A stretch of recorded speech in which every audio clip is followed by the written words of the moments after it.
In this video, I want to talk about ion formation and how to draw ionic structure diagrams. And before that, I just want to talk a little bit about why ions form. This we talked about in class, but if you watch through this, it'll be a really good review. So, the Octet Rule states that an atom will react to achieve a noble gas electron configuration. Noble gases have 8 valence electrons. Every single noble gas except for helium will have 8 valence electrons, and that's an extremely stable arrangement. We say that they're unreactive. We know they're unreactive because they have what we say are filled energy levels, and any element that has 8 valence electrons will be stable. One way that an element can achieve this is by either gaining and losing electrons, and that's what's involved with ion formation. So by definition, an ion is simply an atom that has gained or lost electrons. And when it gains and loses electrons, its electron shells will look just like the noble gases. A cation is a positive ion. Metals typically form cations. They will commonly have 1 or 2 or 3 valence electrons, and sometimes 4, sometimes more, but this is the most common. When you have less than 4 valence electrons, if you lose those electrons, what is happening is it's leaving behind filled shells, or 8 electrons, or 2 electrons if it's small like helium. So if 1 electron is lost, the charge is a +1. If 2 electrons are lost, the charge is a +2.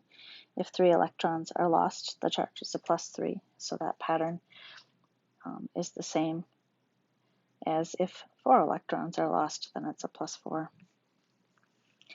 So an anion is a negative ion, and in this case, electrons have been gained. Electrons are negatively charged.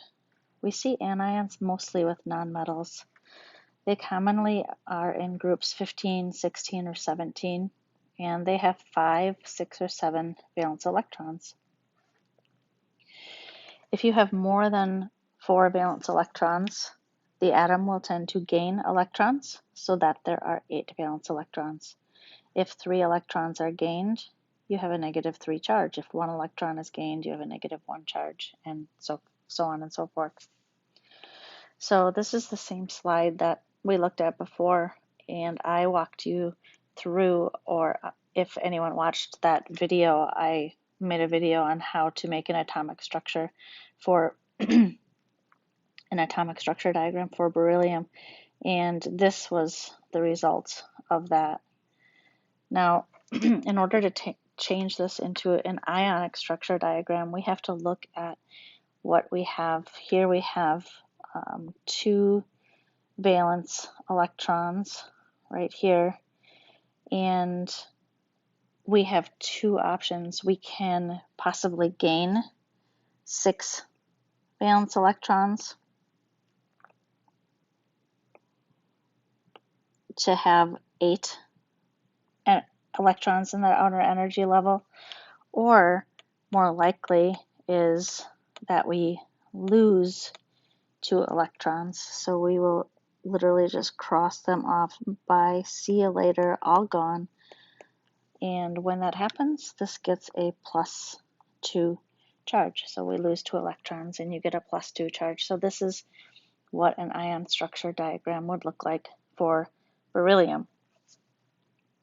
Rather than make a whole separate video on the next one, sulfur, I will just go through that one right away. Sulfur, you can see, has 8, I'm sorry, I made a mistake. It has 6 valence electrons. And we could lose all 6, but that is not likely. It is more likely when you have more than 4 electrons to gain electrons. So in order to have 8 electrons, we add 2 electrons, and when we add 2 electrons, we have a -2 charge. Now this electron configuration right here resembles the element argon. When we did this one, by getting rid of these 2 electrons, now this resembles the noble gas helium. So atoms will react so that their energy levels look like noble gases by losing these 2 electrons. This one looks like helium. By gaining these 2 electrons, this one looks like sulfur. So I would like you to pause this and give this one a try.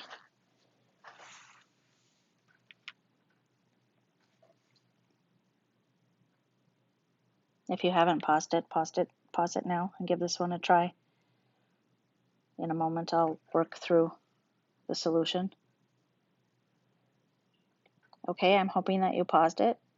If we look at this one, we see that we have 2 valence electrons. When you have less than 4 in the outer energy level, we will tend to get rid of them. And that will give us a +2 charge. So now the electron structure here looks like the noble gas neon. And I would like you to give this one a try too. Here is fluorine. Fluorine has 7 valence electrons. So make a prediction what's going to happen. If you need to pause it and you want to try it on your own, go ahead and pause it. Otherwise, I'll walk through the solution very shortly.